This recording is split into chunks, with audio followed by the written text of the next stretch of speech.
So I'm good to go, Rob? You're good to go.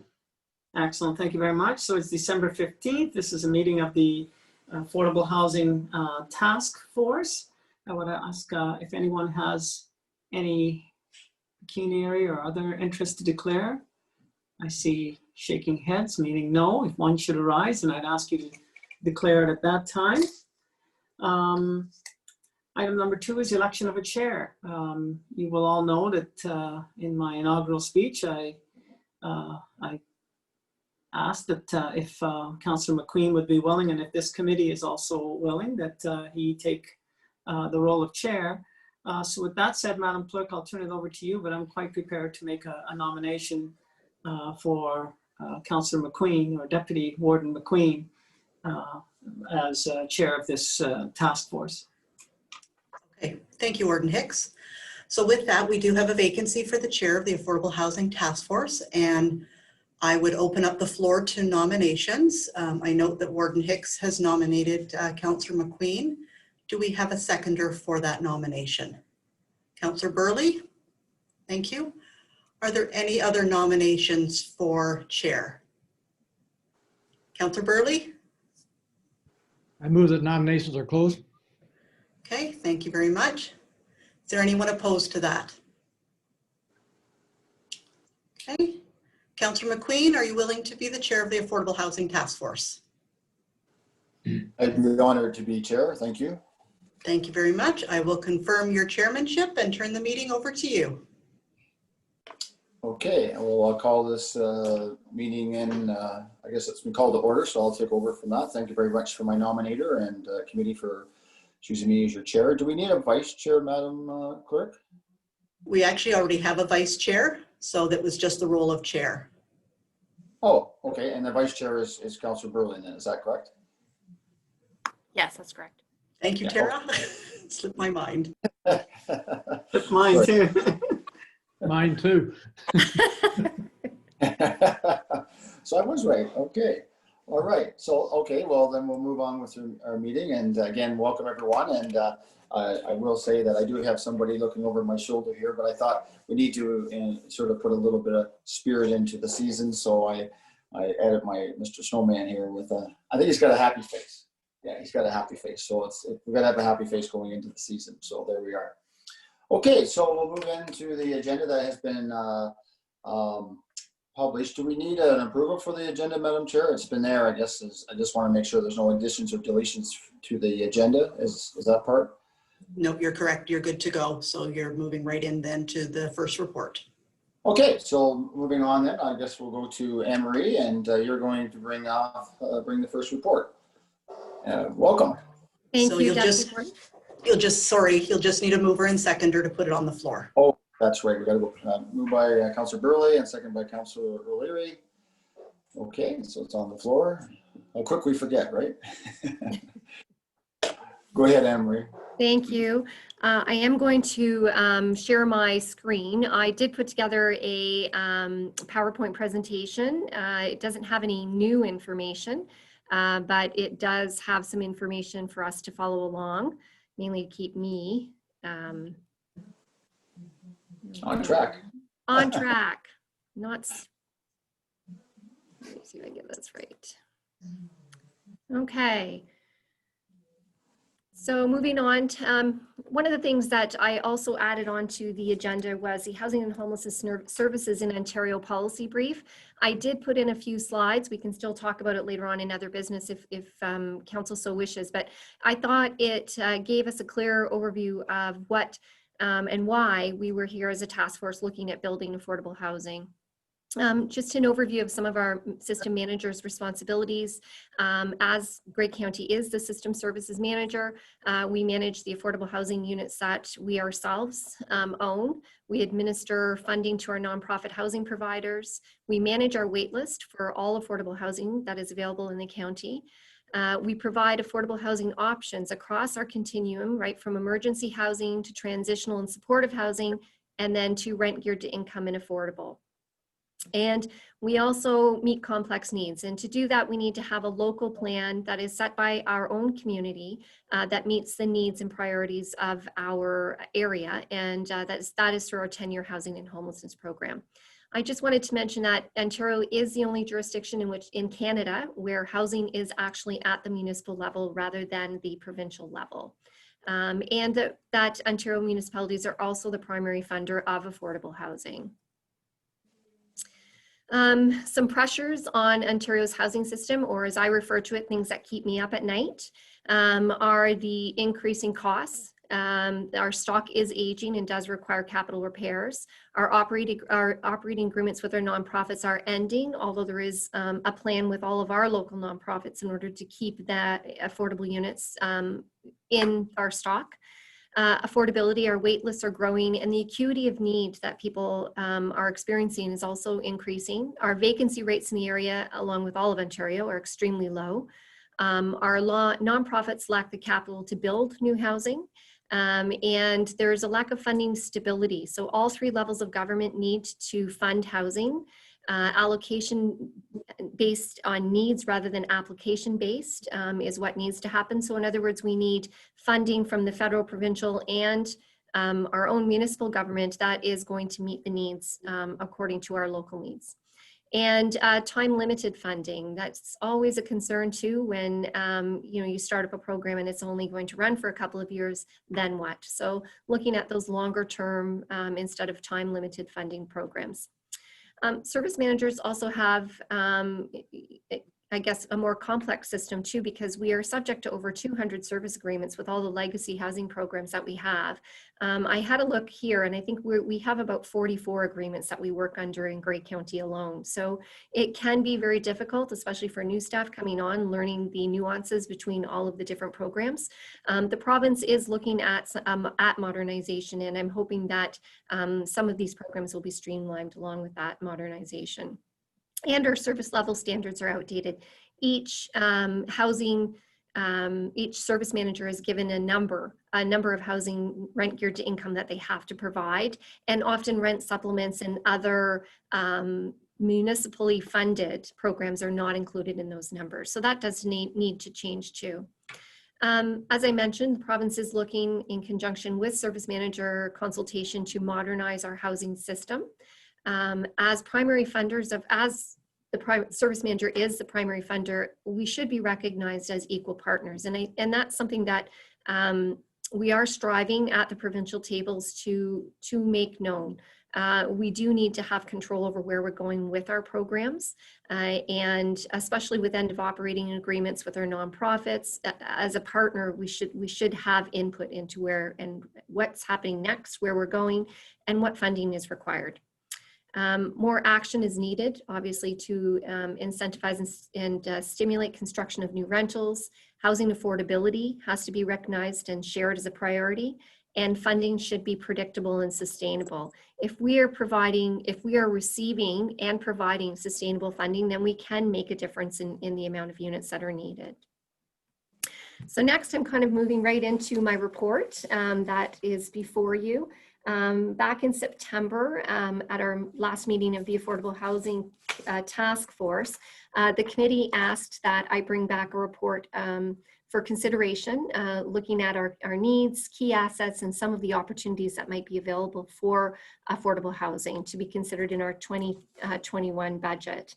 So we did look at different analysis. We looked at our wait list again, looked at the different funding that is available through the province, through the federal government, and also spoke with nonprofits and other proponents about what some of our opportunities might be in the next few years. As an analysis of our wait list, we identified 556 Grey County residents. There are others on our wait list, but in order for us to look at true need, we took a look at ones that have a Grey County address, ones that were in Toronto, Hamilton, other areas. We didn't account for in this list because, Toronto and Hamilton have opportunity and have plans for housing too, so it made more sense.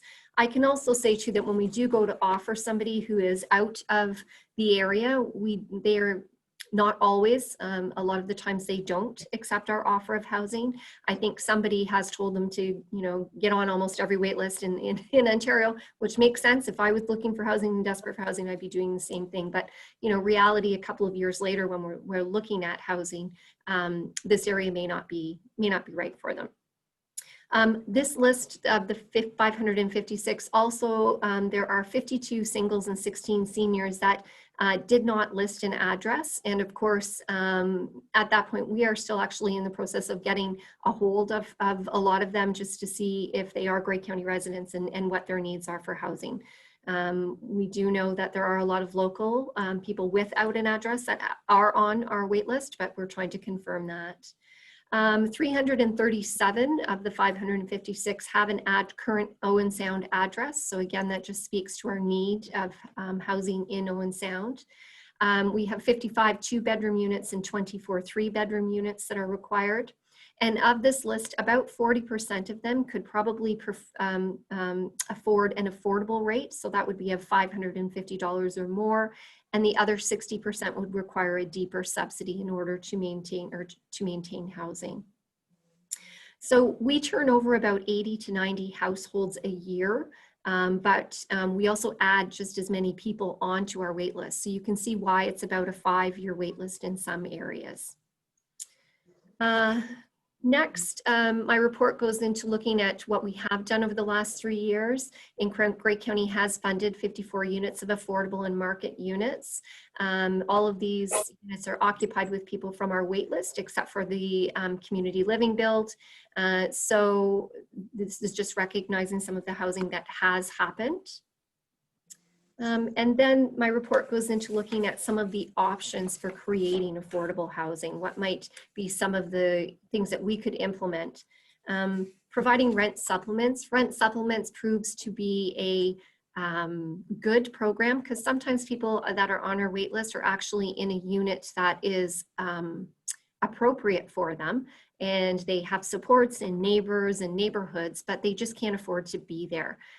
So we would recommend up to $350 a month per household, and that we would ask that the participants, if they are aptly housed, then that they would come off our wait list. The only con is that there are a few vacant units out there. So if a person is not really in a unit that's not suitable for them right now, then that might be hard to find. Co-investment with nonprofit housing providers. The co-investment is, I think with non-profit housing providers, they're excellent partners at building and managing affordable housing. They're already doing it. And we also know that that housing is going to remain affordable for a long period of time. Sometimes if we're looking at entering into private market, which is still a great option, there is a 20-year affordability expectation on that property. Also the COCHI, so some of the provincial funds that are available from the province are geared towards nonprofits and not the private sector. So combining those funds along with some of our funds would make a build more affordable. We do have some current options too with some nonprofits that are interested in building, and I'll get into those a little bit later. Another option might be our Durham Seniors Housing Opportunity. As you know, currently SHS Consulting is investigating opportunities that might be part of the Campus of Care model. So there could be some seniors affordable housing opportunity there. And we'll have more information on that available on that in the spring. Grey County housing opportunities, we have a few properties with some extra property or opportunity to expand. So there is an option at looking further down the road at some of our own properties and what could we do. The other part of the Grey County housing opportunities that we have is divesting properties. We have some older single detached homes that could be divested, and those proceeds could be put into an affordable housing fund to provide newer housing. And also we looked at land banks and properties requiring renovation. Again, this would be looking at working with our municipalities. We have had 2 municipalities reach out with some opportunities. looking at maybe purchasing those lands and putting it out there for a private development. Of course, that's one of the pros. The cons to this might be that not all the land would make financial sense or community sense to develop. So it would be looking at those projects. We also know with a renovation too, sometimes it can be quite costly in order to renovate up to what would be required for today's build standards. So when we're looking at creating affordable housing, the project viability is very important. There's the option, obviously, of looking at commercial and tenant rents. So a combination of that, if that makes sense in that area. Looking at the appropriate amount of rents. So we would have a ratio of market units versus affordable versus attainable. And also with a mortgage in an affordable build, often the mortgage has to have a grant or some sort of funding source attached to it. So in other words, trying to make that mortgage payment affordable so that that monthly rent doesn't have to be as high. So that's where you get your affordable units. And of course, that would equal a viable project if you're able to balance those two. So some of our options for raising investment or capital to provide incentives would be looking at, I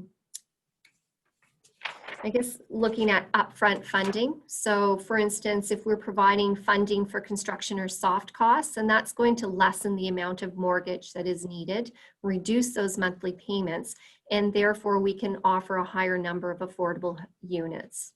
Ongoing subsidy is another idea. If funds are not available upfront, then there might be monthly subsidy provided to offset the operating or cover the operating costs that cannot be covered by the monthly rents. And this is the system that we currently use with our 9 nonprofits that we have. We provide a monthly subsidy to them so that the rents that they charge make sense and cover the costs. A rent subsidy can also be given to a person. So for instance, if we had a person who is on Ontario Works and their portion of their funding for shelter is $370, then if they're in a $550 affordable unit, then we could top them up with a rent subsidy so that that would be an option for them.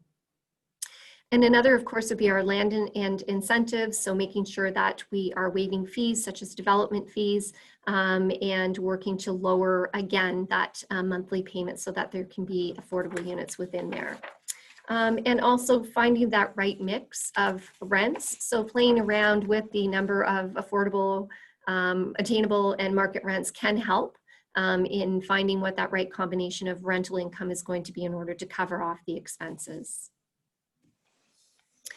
So one of the ways Grey County can help would be to have an affordable housing development fund. So this fund would be available to assist affordable housing builds, to possibly buy surplus lands and to offer rent supplements. And the ways in which we could find money in order to put into this fund would be our divestment of property. In 2017, Council did approve, as I've mentioned, the divestment of some detached wartime houses in Owen Sound. We currently have had only 2 houses, and this has just been recently.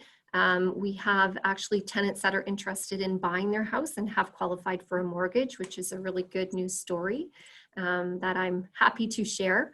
And then we have another vacancy right now too, which we would be looking at divesting. So if we're looking at selling those homes and then putting those funds into a pot, which then can be used to develop more energy efficient, accessible, and affordable homes. Any of the funds that any of the homes that we would be looking at removing. So for instance, these are two bedroom homes. We have the opportunity through Ottawa Heights of offering 2 rent geared to income. So we wouldn't be losing anything out of our portfolio. We would just be shifting those rent geared income to another area.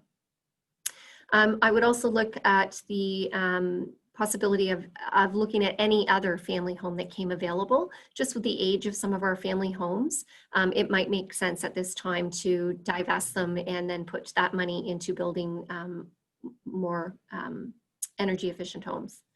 Federal and provincial programs, we do receive funds. In 2020, we received $356,000 in order to build from the province. 2021, we received close to $500,000.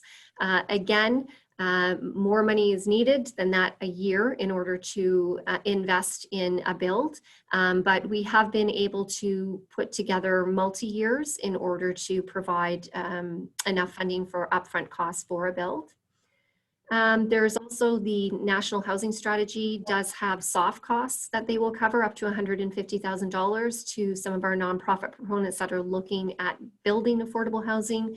They also have a co-investment program through the National Housing Strategy that could look at paying up to 5% of the build costs. And there's also a mortgage program that will provide low interest loans to nonprofits. Surplus funds, just looking at possibly if we did have some surplus operating or capital funds that maybe they could be included into our Affordable Housing Development Fund in order to get the fund started, recognizing that yes, we will need to capital funds over the years, but it's a possibility to add those funds over the next few years just to get the fund up and going. That would be an option. Looking at obviously our development charges for rental units, which has been passed. So that would be a way in reducing costs. An annual investment from the tax levy could be part of this fund, and they could be used for upfront funding to assist with construction costs or land costs. There is the option of mortgages and borrowing. Grey County and Owen Sound Housing Corporation is actually Grey County Housing. So we do have our own corporation in which our homes are under. So there is the opportunity for us to borrow against our own buildings for mortgages if we were looking at a future Grey County build. And we also have end of operating mortgages for our nonprofits. So starting in 2023, we have some mortgages that we are currently paying right now for our nonprofits that will be expiring. We will be required to enter into a new agreement with our nonprofits, but there will be some savings within our nonprofit budget that could be redirected to this Affordable Housing Fund. So currently, some of the initiatives that we have for 2021, we have a 60-unit apartment building called Ottawa Heights that is going to, well, it has started and should be completed by the end of 2021. And it is a mix of affordable, attainable, and market units. We have a portable housing benefit program. This benefit program is actually run through the province, and people that get the portable housing benefit, they apply directly to the province. We assist with the applications, and they do qualify for an amount that will help with their rent payments. We have about enough funding for 40 units. And we have our own rent supplement program that we're going to run through some OFI funds that we have. And this will assist up to 20 households with rent supplements. And these households, if again, their place is affordable or with the rent supplement and it's appropriate, would be coming off of our wait list.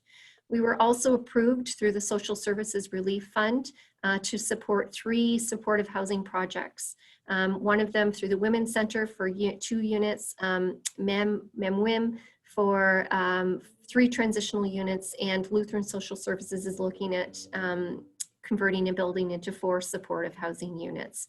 So really for 2021, there have been quite a few opportunities, and we're looking at possibly 130 units, most of which will be able to come off our wait list. So probably about 100 of them coming off our wait list. So 2021 is actually proved to be pretty good. We'll be able to make a dent in our wait list next year, which is great. So moving forward, there are some other future housing opportunities. I've had a chance over the last couple of months to talk with some of our nonprofits that are interested in building affordable housing. We have 2 that are interested right now and are practically shovel ready, which is great because that is the way our provincial funding looks at. It's one of the criteria. Lutheran Social Services in Owen Sound is interested in building 45-unit apartment. I did put together a cost estimate. In 2017, Lutheran Social Services had a architect have a look at a build of 45 units, and they costed out about $210 per square foot 3 years ago. We know that construction costs have gone through the roof, and that is no longer viable. We're probably looking at about around that $300 mark per square foot now. So there is a significant cost increase. The way we put it together here was looking at a unit cost so that we could look at what that monthly cost would be in combination. So we estimated about $270,000. You have to recognize that that does not include land costs because the land is already purchased and theirs. In order to do that, a brand new build of 45 units, a mortgage payment would be significantly higher than what the rents could afford, and it would be a deficit of about $12,000, well, $13,000 per month. So the way in which we would look at making this project viable would be to provide that upfront funding. Another option would be a monthly funding ongoing, but I had a look at it through upfront funding. So they would require about $3.7 million in order to lower the monthly mortgage payment in order to make it a break even or close enough to a break even. So that's just what we're facing right now. I think with the higher costs of construction and the lower rents that are required, this is just an example, one example of how upfront funding could work. Obviously, this is not set in stone. It has not been put through an architect as of right now, but we did look at what some of the average builds, local builds had been, and sat down with the nonprofit and worked out some numbers. So this is just an example. Again, I would caution us that it is an example, but it's a realistic example of what we could expect. So something like this just goes to show how that upfront funding will make builds work. Next, just sharing my screen here too with some timelines of possible builds and possible projects and funds that might be required. I've mentioned the 2021, 2022 for Lutheran Social Services, looking at 45 units. Owen Sound Housing Company right now has an existing 40 units that need to be redeveloped. They have consulted an architect in 2017 also and put together a plan for 90 units on that site.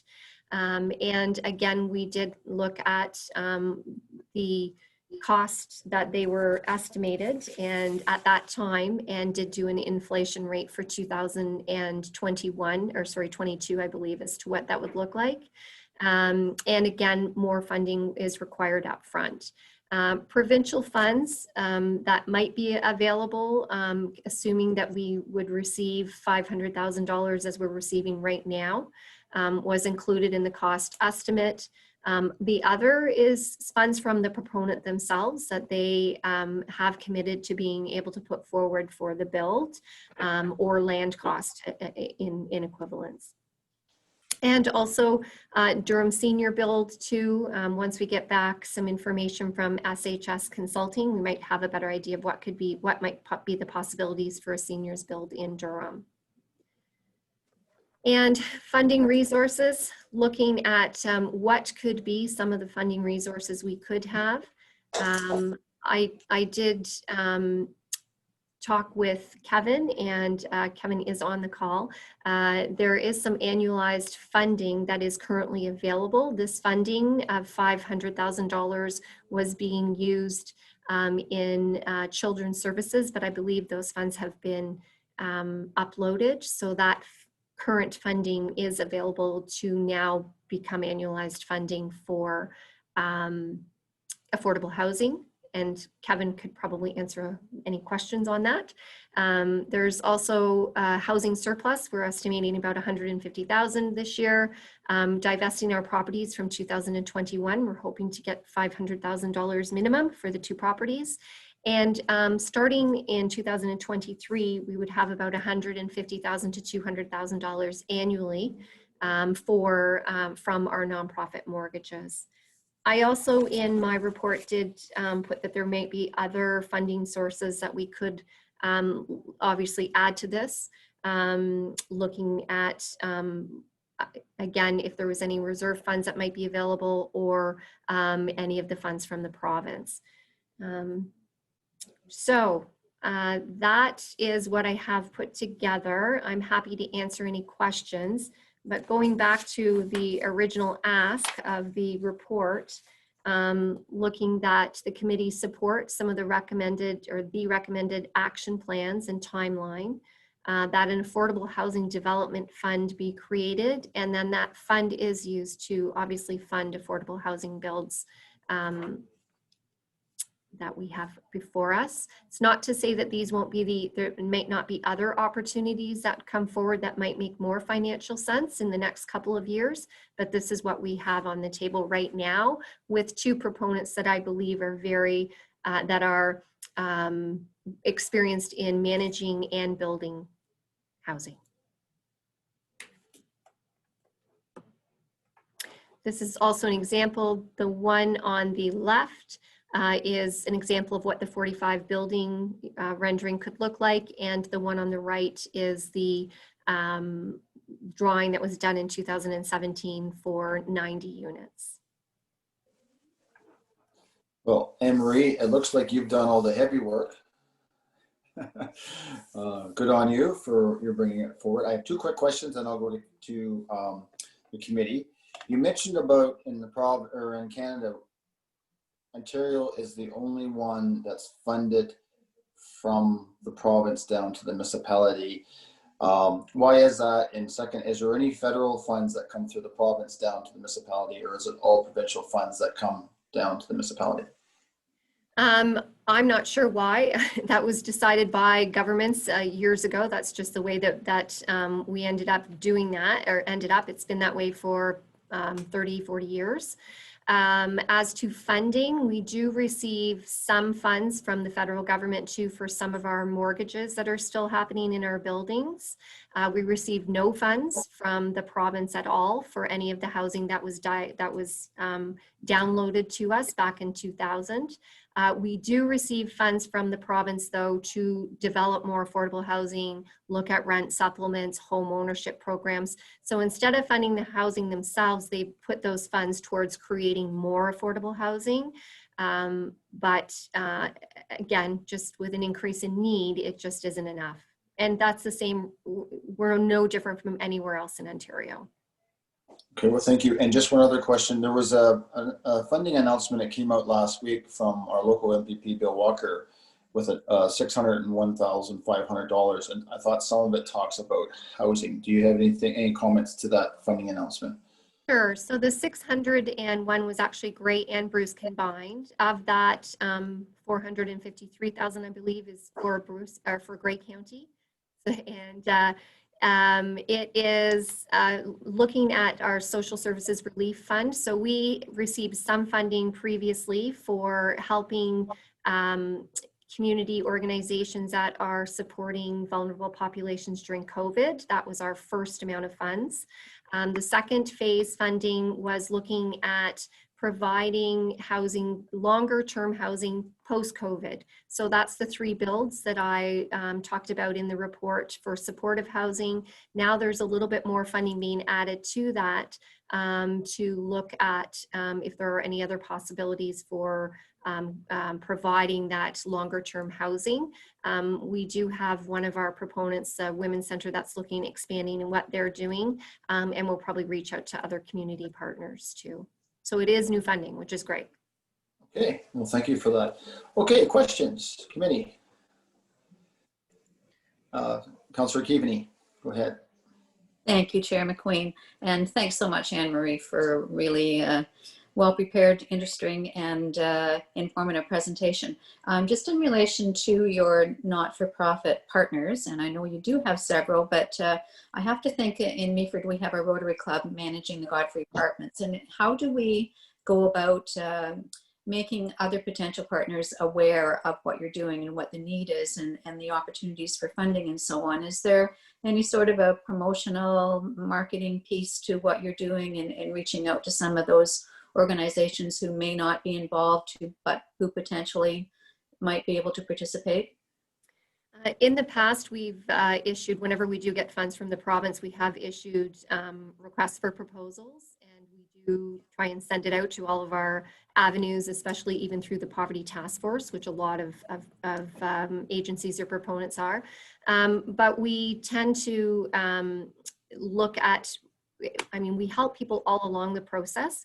I picked these two because they are shovel ready, or close enough to being shovel ready. It does take quite a while to get there. Number one, you have to have the land, it has to be zoned properly, there has to be a board, there has to be some sort of previous housing, and of course Rotary Club would have all of those. And there has to be the desire by that agency or that nonprofit to want to expand what they're doing. But I always encourage anybody to contact the county. I'm also hesitant to put something out there when we don't have the funds to back it. It's a lot of money and time and effort for people to gather and put together a proposal if there's no funding to back it. So I'm very respectful of people's time that way. And but I do ask that people do keep in contact with me if they are looking at something in the near future, or they are just, you know, just interested. We can have those conversations on where they would have to be in order to get funding. Okay. Councillor Burley. Thank you, Mr. Chair. Anne-Marie, great report. Thinking out of the box. I mean, thinking way out of the box. Most of the housing starts and so on are all in urban centers. It makes perfect sense. You have the proper services, sewer, water, and so on. I'm just wondering, since the county has started a new transportation order throughout the county, covers a lot of areas, is there any appetite to try and look at some of our rural areas to see if there's any housing parts where they might be able to be picked up in combination with the new transportation corridors? So I think when we're looking at scale, there's certain builds that make sense scale wise, like even 45 is actually almost kind of small to make it work with the rents. So that's obviously a concern, but that's where I think our rent supplements come in handy.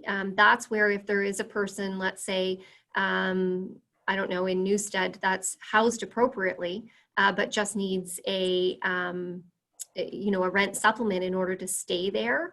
I think that's where we can direct those funds. Rent supplement programs, there's no, they don't have to go in a certain order with our coordinated access. So we'll be able to target some of our rural areas with that funding. Okay. Councillor Stoever. Yes, thank you, Mr. Chair. And thank you, Anne-Marie, for the report. I just have a question on the financial resources. On your slide, it said there was 500,000 available. In the report, it says 300,000. That's right. Per year. Yes, at the time of report, we didn't have the exact amount. So the exact amount I did include in the slides is correct. It is 500,000 from the province. Okay, thank you. Confirmation. And then with that, going forward in the funds needed, under the projects, there's, I'm just trying to find that on the page before that, there was a need of 2 million in 2022 and 5 million in 2023 under county funds on that table. So that would leave us quite a bit short. So do you have any ideas of where that money might be coming from? It does leave us short. Yeah. But it's a start. And I think that's why I was kind of putting that out there now. If there were ideas as to whether or not we wanted to increase funding, there's also a lot of unknowns in that too. We could receive more from the provincial funds. A couple of ideas would be to annualize funding. Another one would be to bring back, here's what we need in order to make this work. When we have, more information from how much we get from the province and whatnot, and put that to council and say, you know, we are $500,000 short, or we are $2.5 million short. Where could we get those funds from? So when we had a better idea of what those exact numbers are. But at the same time, building up that affordable housing, because again, I'm not sure how many other properties I might be able to divest. There's a lot of unknowns in that table.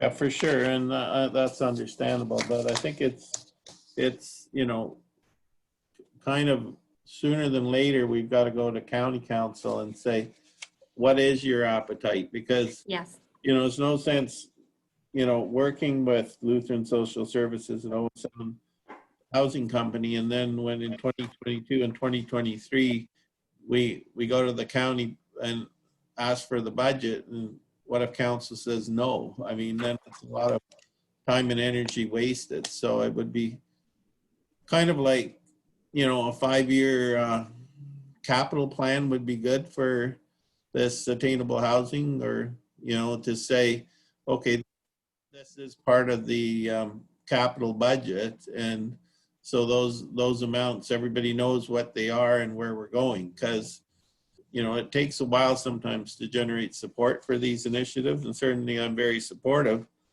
but, you know, I also would get frustrated if, you know, at the time when, you know, there's a lot of good work done, and then all of a sudden you go to county council and you say, oh, well, that means a 3% tax increase, so we're not going to do it. You know, it's, you know, I'd rather, you know, get some certainty. Thank you, Councillor Soever, and so would I. So I guess that's maybe why I'm here asking, what is the appetite? Okay, well, there you go. Councillor O'Leary. Thank you, Mr. Chair. Kevin, what is, what is 1% on our tax levy? What is that number?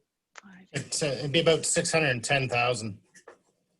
So why is the tax levy not mentioned in the Affordable Housing Development Fund? Like, why are we just afraid to talk about the tax? Like, why don't we just raise the tax levy by 1 full percentage and say we're taking 1% and we're specifically sending that to affordable housing? We've got a major problem. Everybody's interested in affordable housing. Like, I just think we're pussyfooting around. Like, if we need more money, then just make the recommendation to council. We're going to jump 1% of our tax levy, and we're going to go right at this. I don't know who's going to argue, because we're all in the same boat. It's a major problem, and it needs to be looked after. So I just think we need to have the courage to step up. Well, Mr. Councillor O'Leary, are you moving an amendment to this motion? I'd love to. I have no problem with that. Oh, I think Kevin just passed out, I think. Maybe I'll go to Kevin and then back to Anne Marie then. Go ahead, Kevin.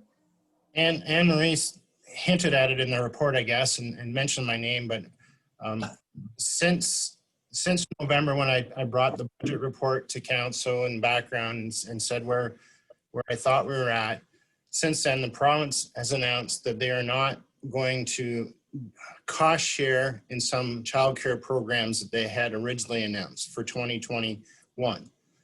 Those amounted to roughly, let's say, $350,000 plus. And since that time, negotiations of our employee benefit plan occurred, and we received some savings there as well. So in advance of this, as a senior management, we discussed this, and we've built into the housing budget for 2021 $500,000 to go to this development fund. And that is then a conversation for council as part of the budget document, but that is built into the budget now. The budget increase is still very similar to what it was, so there's not an impact of what I had presented back in November, but we have, as staff, we've put this in there for council's consideration. So right now in the 2021 draft budget is $500,000 to go to capital reserves for this affordable housing. Okay, and that's really good. If I could, Mr. Chair. Go ahead. Go ahead. That's really good. And the things that Anne Marie listed in the development fund are all well and good. I think we should just keep going with that. And I think we should raise the tax levy 1% specifically for affordable housing. all of these other things can keep up. We're not going to catch up to this thing unless we dive into this seriously. Okay, Anne Marie, I think you were going to maybe follow up with Councillor Larry's comments there. Go ahead. So it's similar to what Kevin said on page 12. At the time, we thought it was $300,000. Annualized funds I did put in for $300,000, but there's no reason why that annualized funds, because that's what that is, that levy increase or that levy dollar, that could be where that is put into this report if you're looking at adding in that 1%. So it is in there. It just doesn't say levy. It just says annual funds. But that is, we could even put a different fund in there because the annualized funds, Kevin, would be that 500 because they're not going to have an impact on the levy because they've already been raised in taxation technically. Is that, am I getting that right? Go ahead, Kevin. No, not. What I'm saying is, if this would be in a new initiative, you'd see your housing capital budget go up $500,000. But what I'm saying is that since I presented a budget background and what the budget was looking at, we've realized other budget reductions. So that what I'm saying is by adding that in, that 500,000, I'm still coming in very close to what I had presented council back in November, just over 2% levy increase for 2021. So it is a tax increase, and it is there along with other things that we're doing, such as the 1% for annual capital for roads and bridges, for our asset management, et cetera, et cetera. But yeah, that's how it's, what I'm saying is instead of that increase being 3%, we've found other changes that have occurred since I presented that report. But yeah, that 500,000, if council approved that, that would be in that budget then in your tax levy every year. So each year that'd be a $500,000 contribution going into that capital fund then. But we're still short. No. Yeah. That's a good start, right? Okay. Councillor O'Leary, do you have a follow-up on that, or? Well, that's exactly what I don't want to hear. That's a good start. I just think, I just don't want to take this a little piece at a time. I just think council needs to make a really large step forward here and do something big. So following up on that. Hey, like if no one else is speaking up and doesn't agree, that's fine. I'm just throwing it out there. I just think it's, you know, these are our most vulnerable people. It's a problem for everyone. I don't know of a councillor that didn't campaign on affordable housing, and all we've done is talk about it. So I just think it's an opportunity for everyone to make a commitment based on what we campaigned on, and let's get this done. So just following up on that, Councillor O'Leary, I guess going back to Kevin, the question I had was, are there any surplus land that can't be developed that we could surplus off that would also help this fund? Is there anything out there? I know, do we do an annual review of what we own, and is there anything on that side of something that I always look at? If you have surplus land, that should go into a fund that's for a rainy day fund. I just wonder, is there anything, Kevin or Madam CEO, that, or have we done that review of surplus lands or anything in there that is available that is not for development that could be surplus that could also go into that fund? So who, Madam CEO first? Or Anne Marie and Randy both, I think, have some intelligence on this. Okay. Yeah. Okay. Yeah. So part of the surplus land research that we're looking at is more, we were looking at what land that the county owns, the municipality owns, that could be utilized for affordable and attainable builds that could be offered through CIP incentives. So the focus has been more on what we could look at potentially building or using as future building projects, whether it's ourselves building it or nonprofits building it or private developers building it in terms of the attainable side. So that's something that we're still investigating further in terms of identifying those pieces of land. But, you know, outside of that, I guess there could be some other lands that are not suitable for build that would be potentially surplus to our needs that could be divested. We haven't focused on that at this stage, though. The focus has been more in terms of what lands would be suitable for affordable and attainable builds. Okay, well, maybe that's something we can sort of look down the road, maybe, to see if there's. Anne Marie, do you have any follow up on that? Or? And again, I think that's leaning more towards the attainable units. What my presentation is today is more looking at those affordable units. Right. You know, surplus lands would be great for developing rental units in period, but we're looking at nonprofits that are going to provide a subsidy to people that need it and supports to people that need it too. Councillor Burley, and then Councillor Keepany. Thank you, Mr. Chair. You know, I never thought I'd say this, but I support Councillor Leary's motion 100%.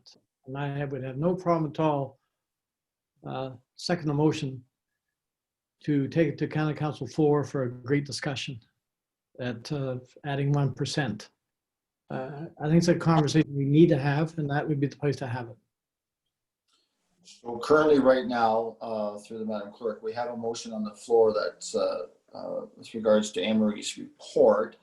I guess, Madam Clerk, I guess if there was a separate motion that would be separate to this, or would you want an amendment to this motion?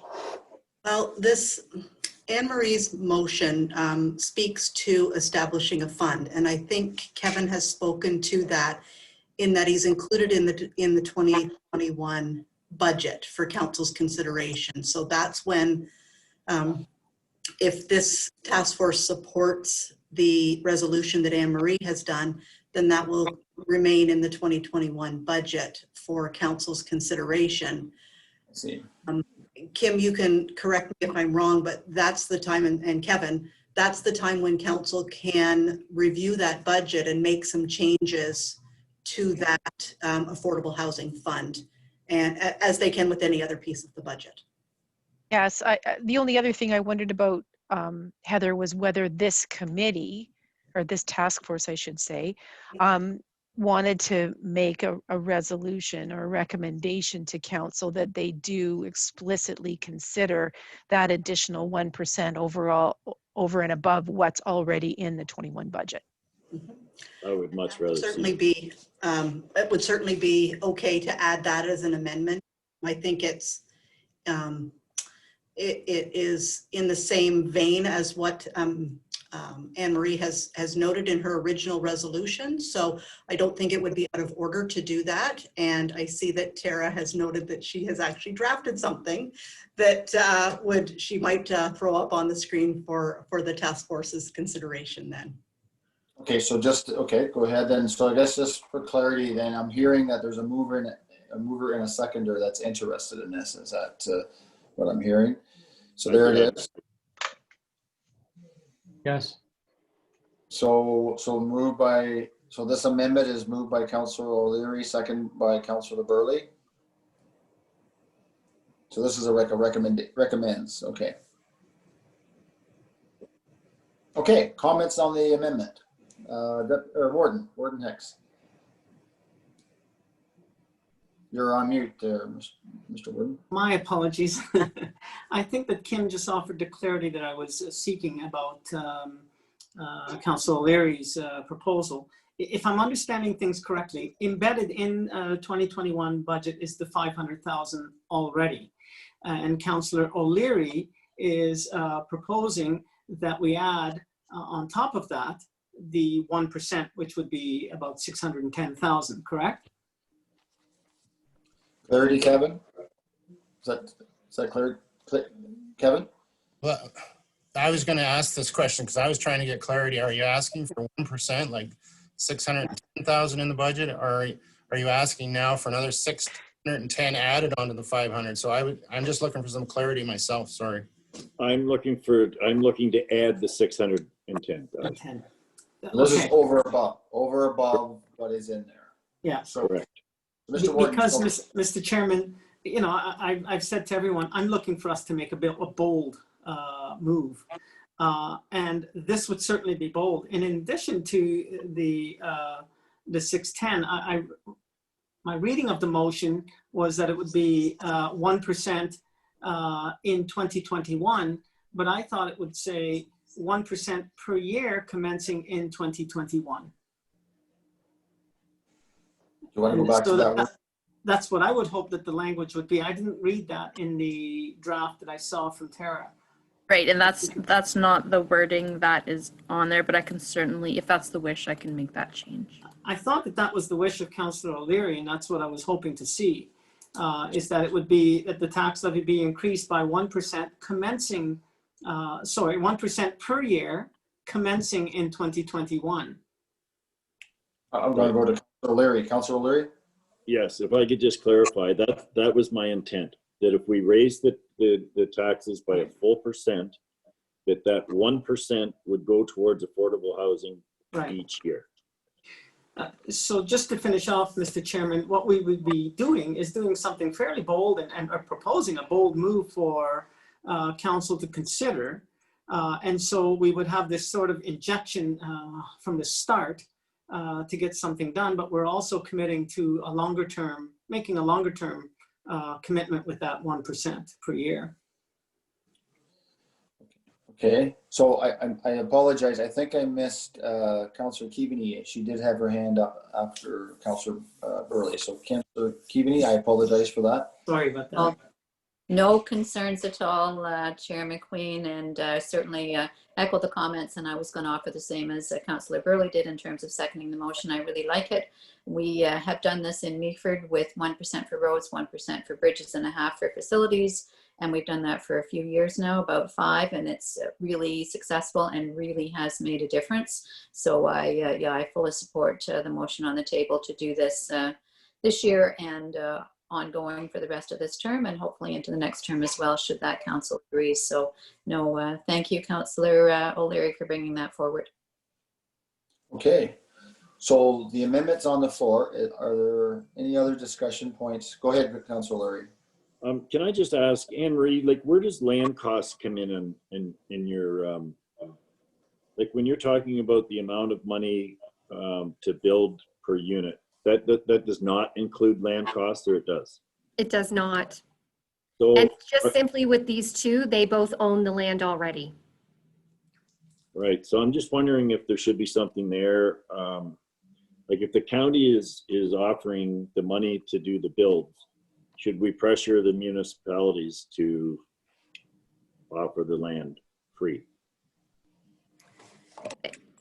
Well, in these two specific ones, both the proponents already own the land, but I guess if we were looking to future, one of the things that we could use this fund for is looking at that surplus lands.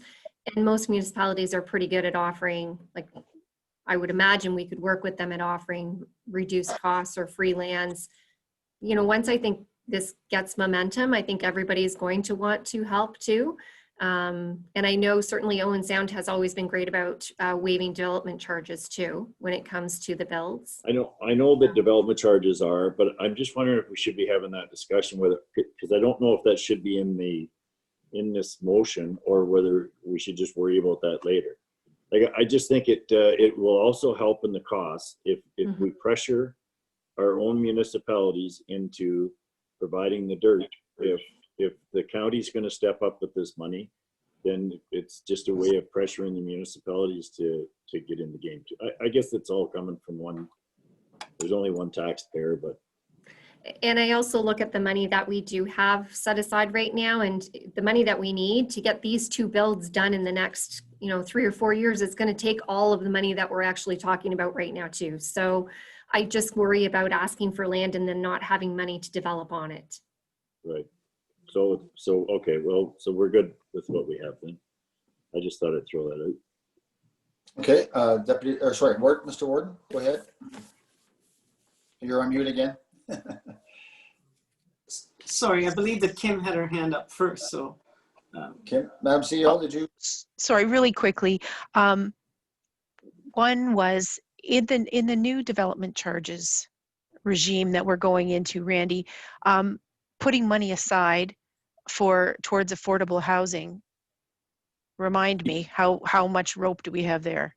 Yeah, so part of the new eligible services that were changed under the Development Charges Act recently by the province includes affordable housing. So that's something that I think council will be probably interested in exploring in terms of can we look at collecting development charges to add also to this affordable housing fund that Anne-Marie's calling from even a development charge perspective. So as growth is helping to pay for for the provision of affordable housing on a go-forward basis as a percent of the overall, of course, growth costs. Because majority of our growth costs right now are county roads.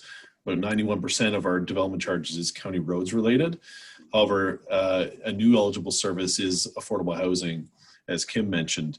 And so that's something that we can explore because the development charges background study needs to be updated in 2021.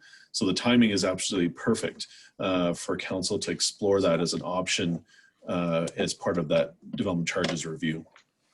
The other thing is about the current CIP and the opportunities that provides to the member municipalities to undertake donations of land towards these projects. And I think it's important for us as staff to continue to bring back information to council and help them to understand, I don't know, where other places or even within one of our municipalities are doing something interesting or innovative, because, you know, this isn't something that is coming across your desk very frequently. And so if we can help people to understand where there's opportunities, that might be helpful.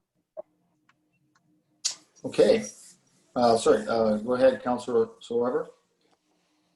Yes, I'm just wondering, a follow-up question to Randy. With these development charges, how can we structure them? Like, can we say it's one rate if your house is under 1,000 square feet, if another rate if it's 2,000, and when you get up to like 9,000 square feet, it's through the roof? Because clearly, you know, on a 9,000 square foot house, and there are those around, and, you know, there's quite a bit of leeway to collect an extra million or so in development charges, because if they can afford 9,000 square feet, they can certainly afford. So is there that kind of flexibility? Randy? Through you, Chair McQueen. Yeah, this is something that was explored as part of the last update, because prior to the last update, we actually did have a breakdown by square footage in terms of the size of the units.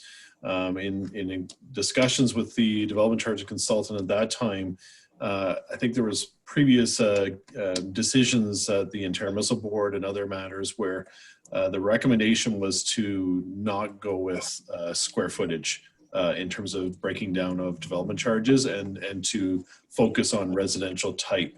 At least that was my recollection. I don't know, Kevin, do you recall something along those lines as well?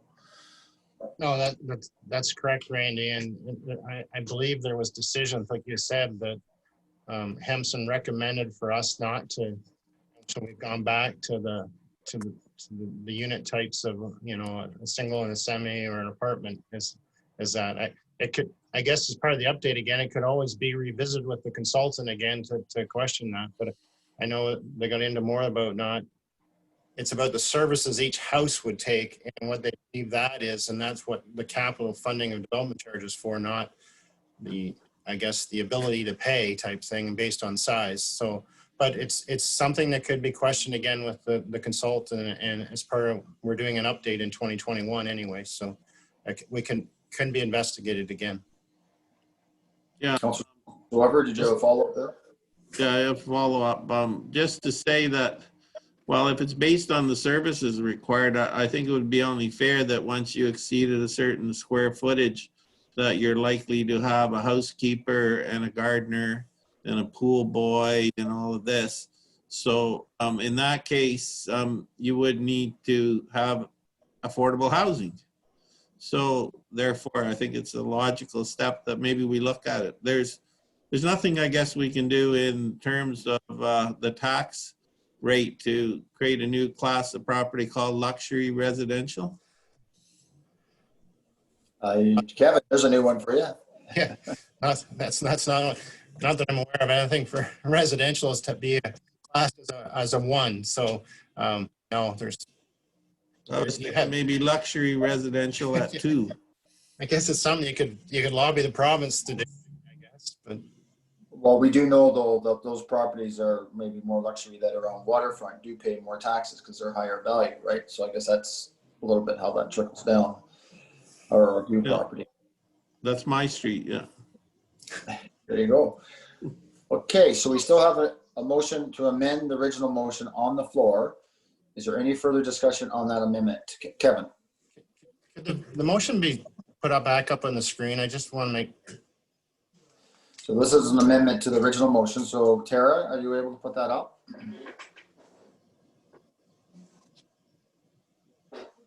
Thank you. So moved by Councillor Leary, second by Councillor Burley. There we are.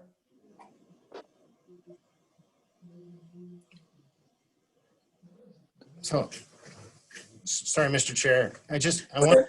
want to make sure and the intent and that we're trying to follow what the committee's saying here. So currently right now you have 500,000 built in already in the draft budget. You're asking now for another 610,000 approximately to be added in.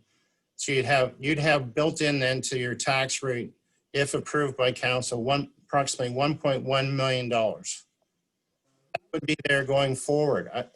Are you asking then, so that would be like 2022 if council didn't change direction or whatever are you asking for another 1% to be added on top of that then in 2022? Is that my understanding? So it would go from 1.1 in 2021 to 1.7 in 2022. Is that what you're building for? Or are you speaking to a minimum, or are we defaulting back to in 2022, 1% being roughly 600 would be then the annual commitment? So I'm just trying to get clarity here of what is trying Could I speak to that, Mr. Chair? Go ahead. So I agree with Kevin there. I don't think that's worded quite right, because we're not increasing it 1% per year. We're increasing it 1% this year, and for each year thereafter, 1 full percentage of our tax levy will go towards affordable housing. So it will be 610,000 or whatever that number is per year, but it doesn't raise 1% each year. Did I explain that right? So it's increased by 1% for 2021. Maybe we just say that we implement a 1% dedicated levy for affordable housing. Some words to that effect. Does that make more sense, Kevin? Yeah, it's similar, like we have that each year. Yeah, 0.25. Yeah. Yeah, right, Kevin? And then we had that 0.25 dedicated health fund, right? Yeah, so that's right. The health initiatives funding that we make sure that, so if whatever next year it's 650,000 is 1%, that's what you would like to see then in the annual budget to go towards this fund. Is that, am I interpreting that correct? Right. So right at the end of that then, Tara, that should say dedicated levy specifically to affordable housing. Each year. Yeah, each year. And I don't even think that you need the front end of this. Like the task force recommends to county council that commencing in 2021, a 1% dedicated levy specifically to affordable housing be implemented or something like that. Yeah. Just hang on. Okay, we'll let Tara do her magic here for a second. Yeah, perhaps annually. Okay. Yeah, that's the word, annually. Should it say recommend it annually?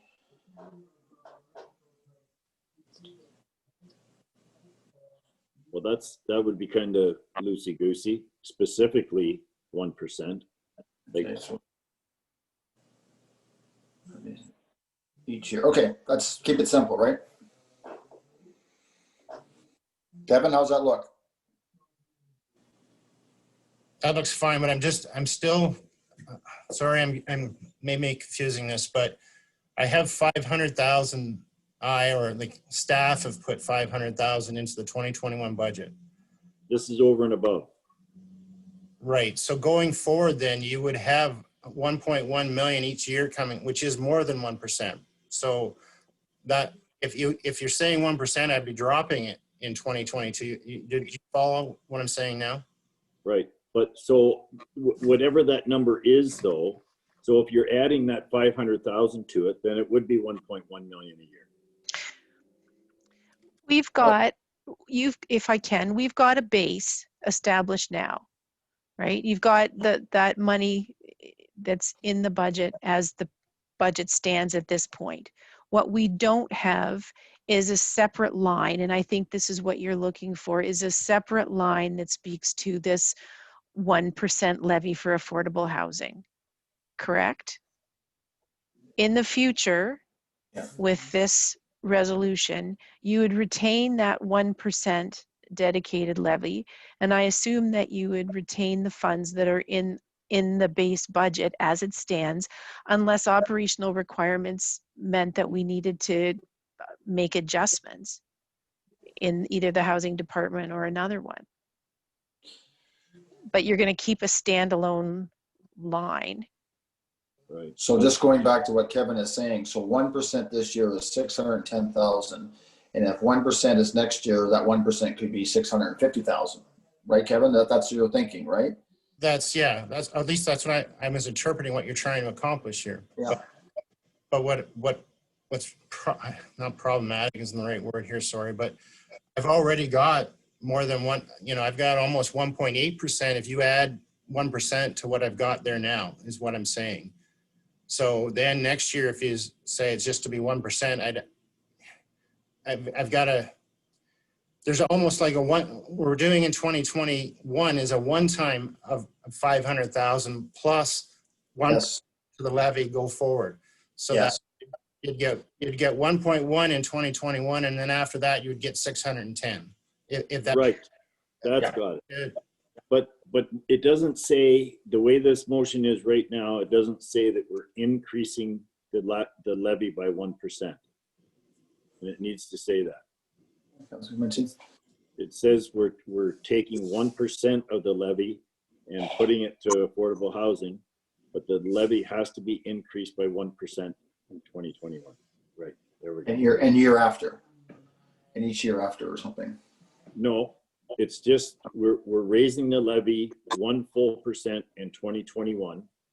And then from here on, we're taking 1% of the levy and implementing that towards affordable housing. So Kevin's got it right. It's going to be 1 point something million this year. And then for every year after, it's going to be that 600 and some thousand dollars. It's going to be 1% of our budget. Councilor O'Leary, that's your bold move, right? That's pretty, I think it's really bold. It's not mine. It's we're making this together. I just think we need to do this. Okay, so I got Warden and then Councilor Schwarber. Thank you, Mr. Chair. And that's not to suggest that the Affordable Housing Development Fund would be limited to that 1% levy. What I'm understanding is that there could be other avenues of funding for the Affordable Housing Development Fund. But so let's say, for example, we divest of a property and we put that into the Affordable Housing Development Fund. So there might be other, so in year one, we are putting 500, but in year two, there could be 300 or 200 that's in there already as a result of other initiatives. Or maybe we have been able to leverage a provincial or federal funds. Those things would all end up into this, I'm gathering, would end up into this Affordable Housing Development Fund.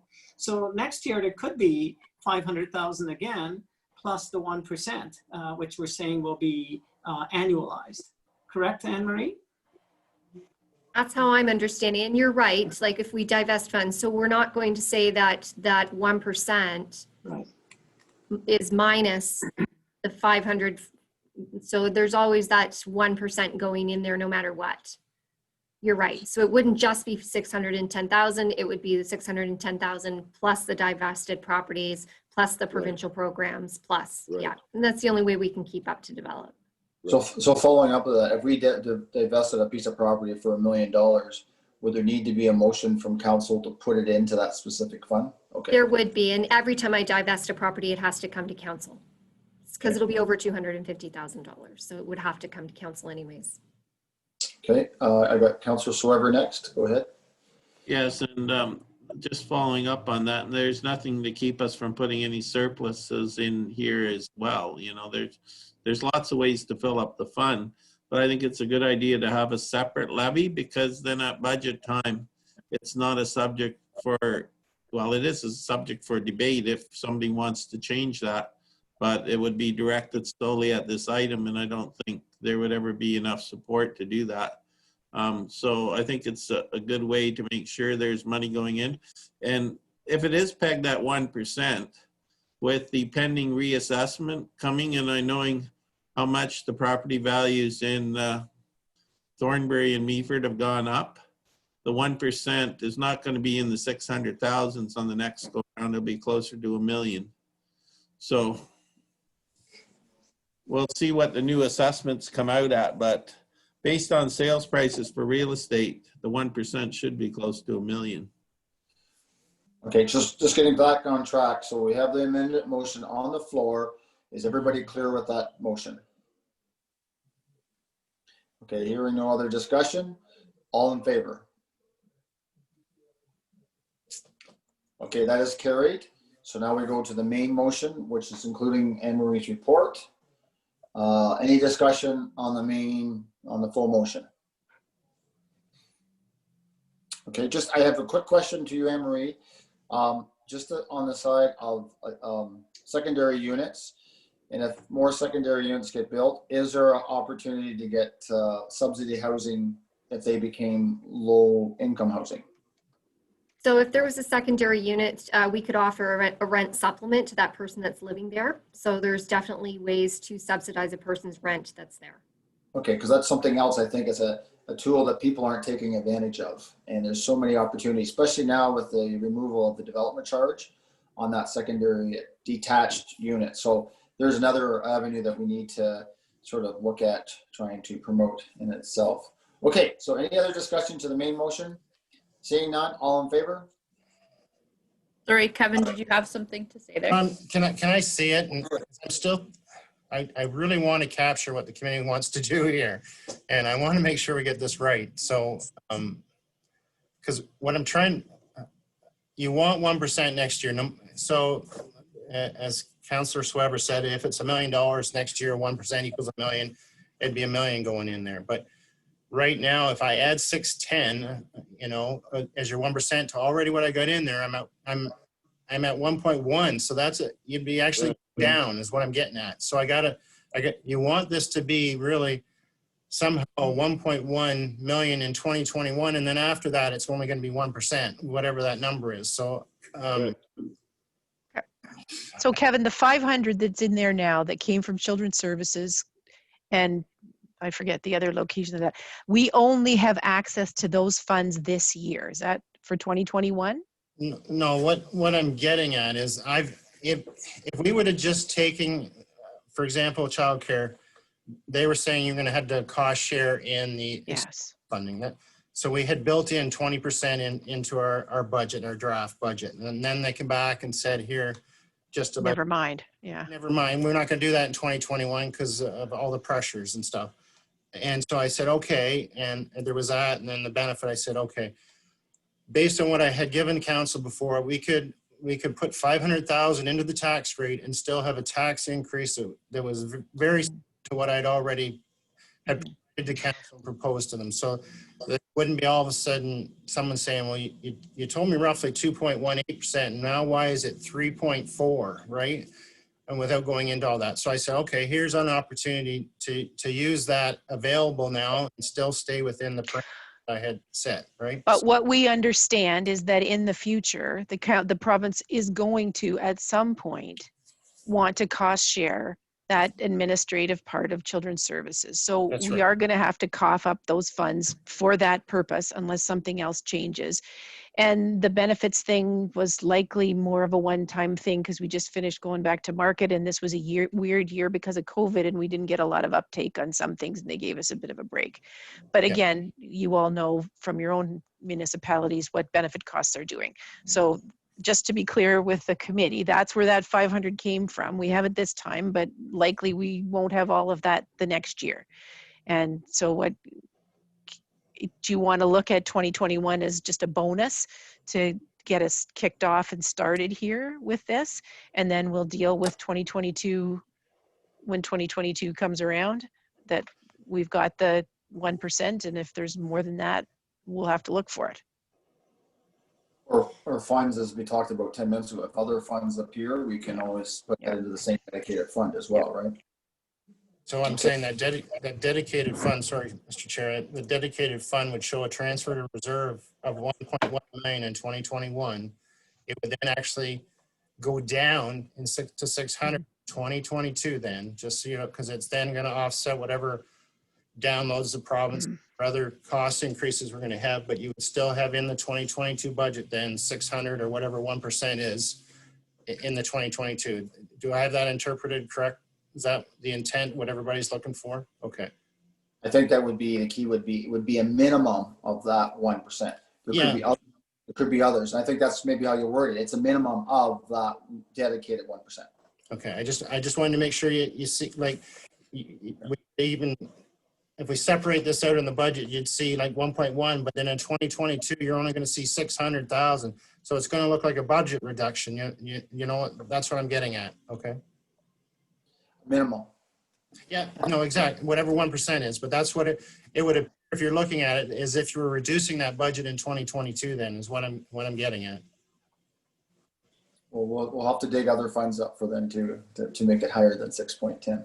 Yeah. I'm sorry. I'm sorry. I'm not getting my thought. Don't worry. Across. Don't worry. We'll back you there. I got Anne Marie, and then I got the warden. So would it make more sense, Kevin, if we separated that out in the motion and said that there is a one-time fund of $500,000 in for this year, and then next year it would be 1% moving forward? Would that make your life easier at all, or am I confusing the things even more? Well, that could be in a footnote. Could that be in a footnote, Kevin? I just thought this committee's intent was trying to get 1.1 million this year in that budget somehow. So Anne Marie says That's what my thought their intent was too.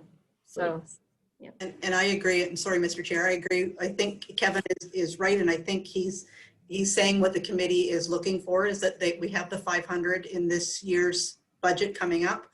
And the amending motion was to add 1% to that, starting in 2021, having a 1% levy. And the funding we'll have to look at that on an annual basis.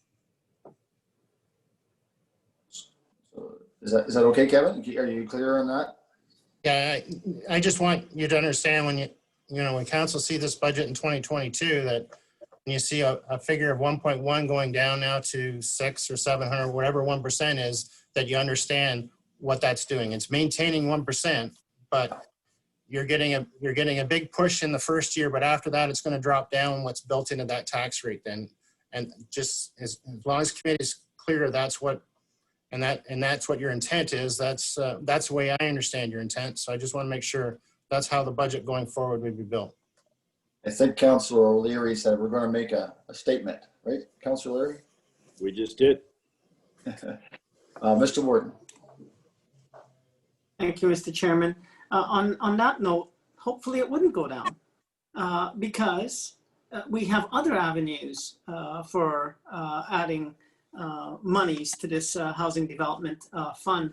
What I think we need is a mechanism, or perhaps a body. I hate to create another committee, but there needs to be some sort of a oversight of, how are we directing funds into the monies into this fund annually, and who's overseeing that? Is that Anne Marie, or is that a group that meets twice a year or 3 times a year? I don't know, but I think we need to think about that each year.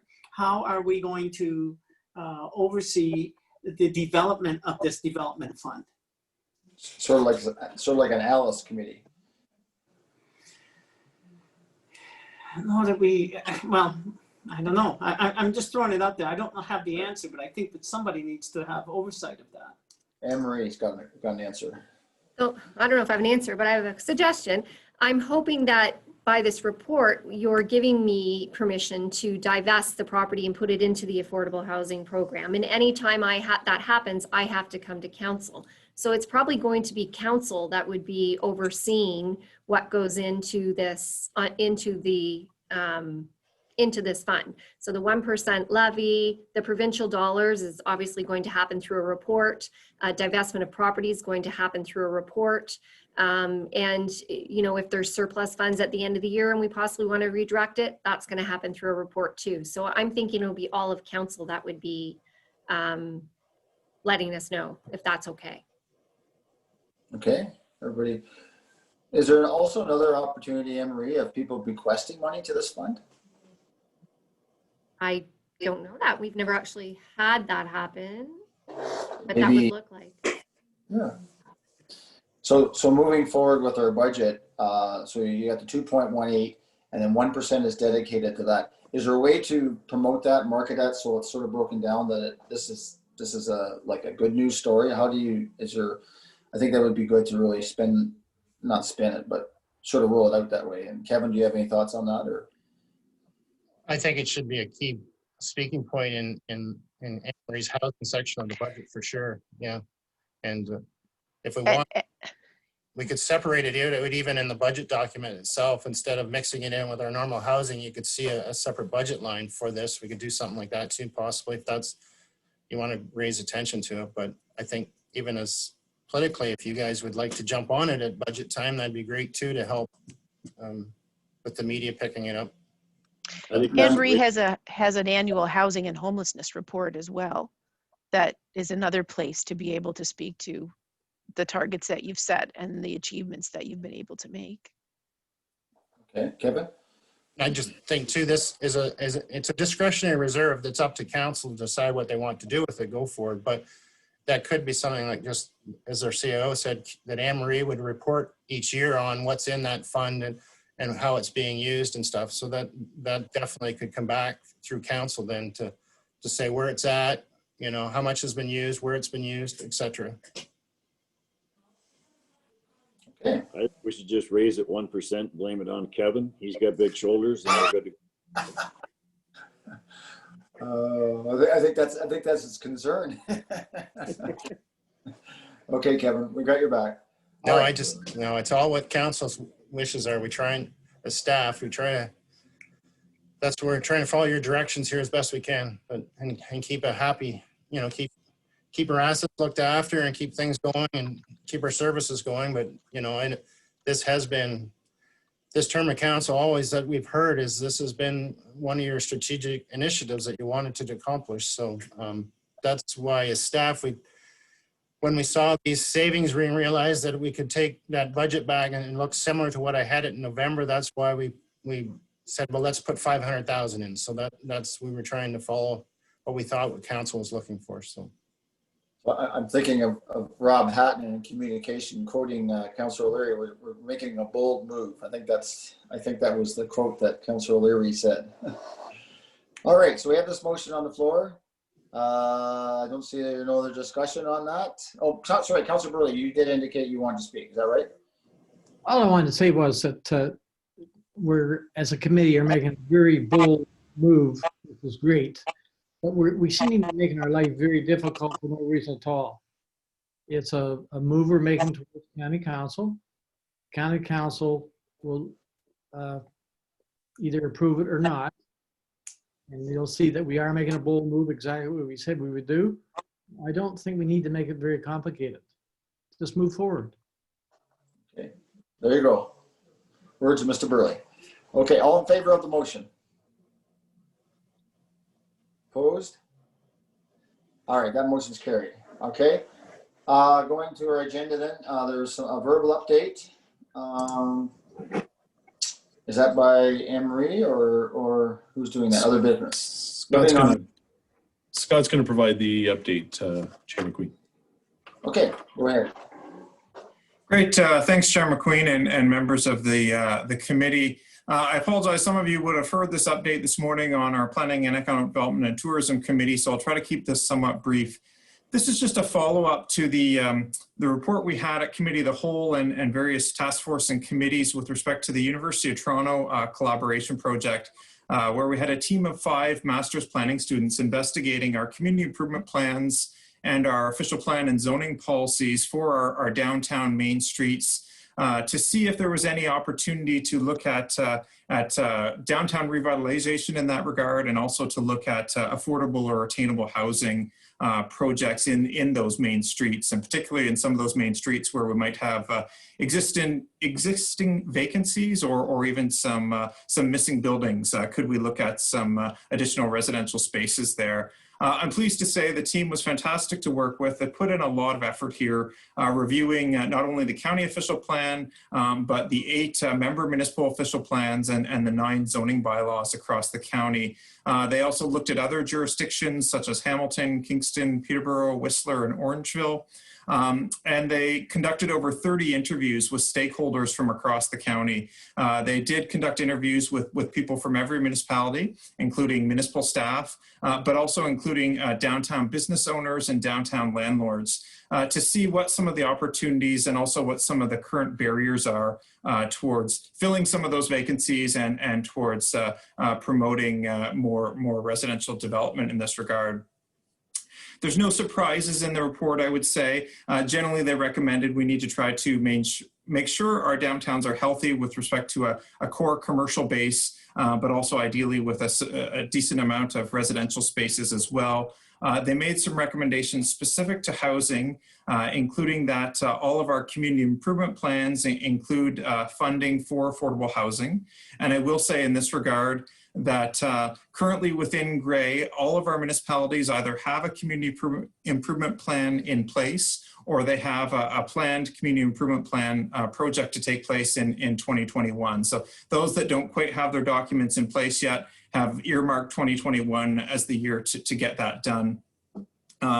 The project also recommended that the county and municipalities should look at our commercial supply in our downtowns. It could be that in some cases there's an oversupply of commercial, and therefore maybe there's further opportunity to create residential builds there. They recommend we look at our parking standards for both residential and commercial developments.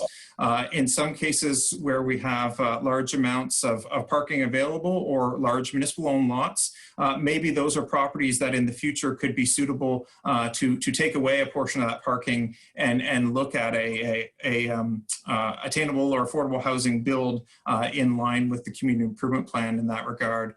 They recommended that we track our vacancy rates both at the housing level and the commercial levels.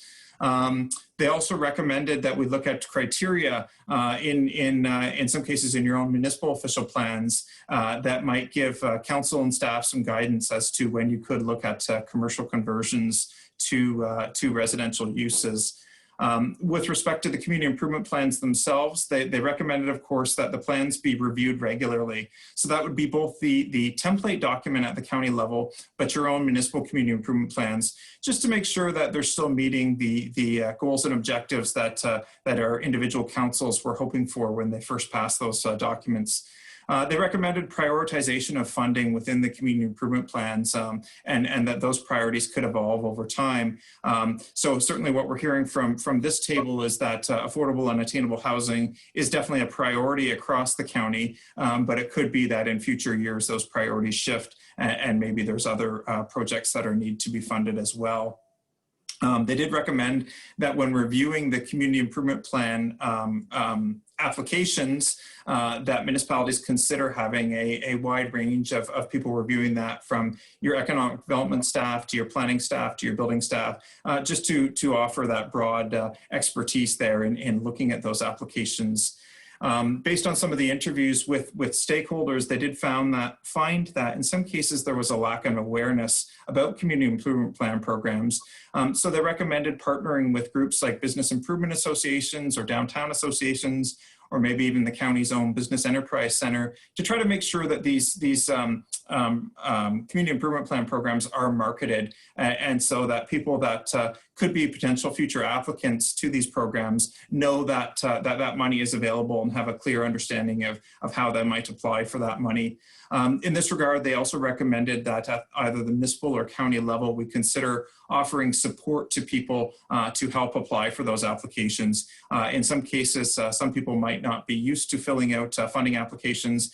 So if there was any support that could be offered from a staff perspective to offer those wraparound services, that could certainly be useful in that regard. And finally, they also recommended that we municipalities consider conducting audits of the impact of their community improvement plans and the funding opportunities. And so I believe a couple meetings ago at this committee, there was a graphic presented that showed the impact that different programs at the county and municipal levels could have on a affordable housing build if you were looking at surplus municipal lands. So just making sure that, if you stack some of those incentives, do we have sufficient monies available to really make an impact to try to take some of these projects that might not otherwise be built and move them into the sort of doable category, if you will. So just as a follow-up to some of the questions we heard this morning, there was a question with respect to short-term accommodations as well. And I know this was raised when we presented this report initially at County Committee of the Whole. It was interesting, one landlord did mention that maybe the county should look at opportunities for short-term accommodations in our downtowns in some of those residential spaces as a mechanism by which to bring in more income for the landlords on some of their units in hopes that they could incent lower rents on some of their other residential units. I will say this was only raised by one party, but it is an interesting proposal. So at this stage, staff are recommending that we bring forward a report to all of Committee of the Whole in January just to share the news of this project. And that report will be recommending that we share these recommendations with both municipal planning and economic development staff. And we look at collectively trying to implement some of the recommendations at both the county and municipal levels in that regard. So that's a very quick high-level overview, but certainly be happy to take any questions if there are any. Scott, I know in Grey Highlands we take advantage of that CIP and probably familiar with Michelle, and maybe she's spoken to you about how we've had it quite successful from the money that came from the county and money that we've put into it. Questions, comments? It sounds like you've had this discussion already today, so maybe you've got other questions already. Certainly it's an incentive that helps. And I like that idea about maybe short term just to get people exposed to your downtown. I don't know. It is an interesting concept for sure. No other comments then? Madam Clerk, do we need a motion to receive or the minutes are captured? No, we're good. The minutes are captured that? Okay. Well, there's no other questions, Scott, so thank you. Oh, Councillor O'Leary has a question. Mr. Chair, I just have something else I wanted to ask on other business. Is that okay? Well, yeah, we can get that. We have one more housing and homeless service in Ontario policy brief. So after that, we can entertain that for sure. Yep. Okay, Scott, there's no comments. So thank you very much for that. So the next one is housing and homeless service in Ontario policy brief. Is this you, Anne Marie? Okay, It go ahead. is. Thank you, Mr. Chair. I did actually put this in the first few slides of my presentation, but I did want it to bring to people's attention just some of the pressures that are on our housing system, and as a system service manager, some of the consultations that are happening to modernize our housing system at the provincial level, and I would be happy to answer any questions on it. If anyone has any. Okay. Any questions then from committee? All right, I guess you answer them all. Everybody knows they can always follow up with Anne Marie if they have a question at any time, right? So very good. Okay, Councillor O'Leary, you had some other issue you wish to bring. Yeah, I just wanted to, I made a motion at our council on offering 8th Street property to the county for affordable or attainable housing. And I thought we might be having a discussion here or at council or somewhere, and it was just a flat out no. So I don't know if I'm asking Randy, like what happened with that? Was just not interested or what? Randy. Yeah, thank you, Chair McQueen. So based on that discussion, so we did take a look at that property. We did have some discussions with city staff, and it was a property that was brought to our attention by city staff to look at as a potential surplus land site that the city currently owns. It has an old reservoir on the property. That reservoir would have to be removed as part of any future development plans for the lands itself. You know, based on the current zoning provisions of that property, it only allows for the maximum in terms of residential type is a townhouse units. So it would allow for singles, semi-detached, and townhouse units. Anything beyond that would require planning approvals. My understanding and our understanding based on discussions with city staff is that they're based on some of the surrounding land uses, there was concerns about going anything beyond townhouses. Based on our current wait list, in terms of an affordable housing build, like our current wait list as Anne-Marie presented earlier today, is more single bedroom apartment type units. So an apartment building structure wouldn't be permitted on that property. For those reasons, it wouldn't meet the current waiting list, but we think it's an opportunity still to add to the surplus land bank as a private development opportunity through either a CIP incentive program, if the city's of course interested, because it's the city's property.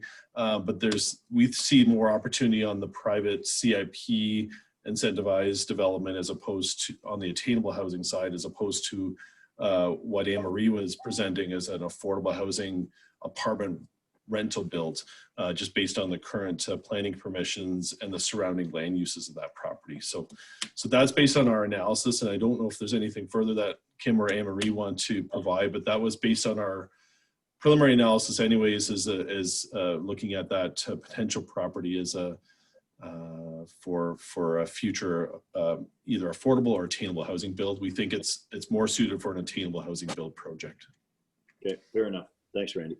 No That's problem. not, you're not referring to the old jail property, are you? No, this is a property that's it's actually right beside the property or near the property that used to sell Christmas trees in town, because I remember buying Christmas trees as a kid. So the Walker's Christmas trees, if anyone knows that as a landmark. So it's just up the road from that. There's a house that separates where the Walker's Christmas trees were, the other house, and then there's the old reservoir property right beside that, right on 8th Street as you're going down the hill towards the downtown core. So it's so that's where that property is located. So could the old jail property, does Sound still own that, or who owns that now? Yeah, my understanding is City of Owen Sound still owns that property. I always thought that was a unique piece of property. I don't know. Is it for sale, Councilor? You can have it. It's free. It is good. It is good. It would be perfect property, but it's going to cost a lot of money for the tear down. Okay. All right. It's a long story. We're not getting into that right now. No. I just every time I drive by, I think it's a unique piece of property, but yeah. Okay, so that takes care of other business. Our next meeting. Yeah, obviously in the new year. We'll look at dates moving forward and work with Anne-Marie and Randy on agenda items, and we'll send some dates out to the members in the new year. Can I say, does it make sense if we waited until February, we would be through budget. We would have the preliminary report from the consultants about Durham, and it would give you, Anne-Marie, time to do a little bit more work with the various other groups, right? So if that's okay with folks, if we kind of look at the beginning of February as a time frame? Okay, good. Councilor O'Leary? Mr. Chair, we have some work to do too. There's 5 of us here that agreed to this, and if we do our jobs here, we'll be able to get this done. Okay, well, thank you for that. I just want to briefly, Councilor Swever, did you want to speak to your attainable housing project, just how things are moving along in Blue Mountain? It is for housing itself, right? Yeah, this this is for attainable housing, so I can give you a brief update that we are looking at the site. We've had a design task force.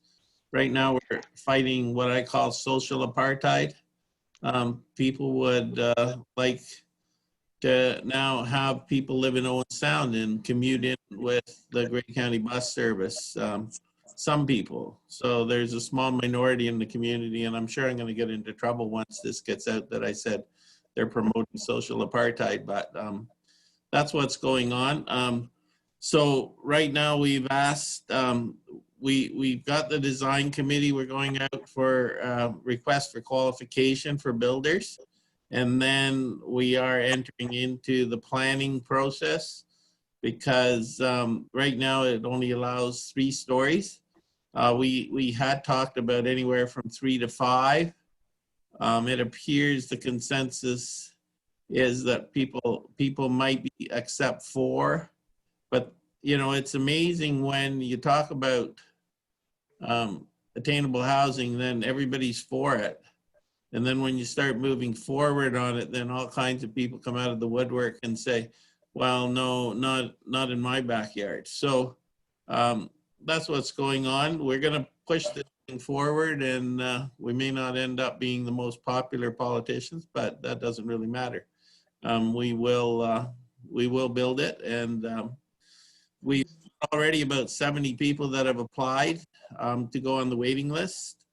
And that's in, I guess, a month's time. And, you know, it's still a couple of years in the future. So these are people that work in town. One of the requirements is you got to work 30 hours a week in the town of the Blue Mountains.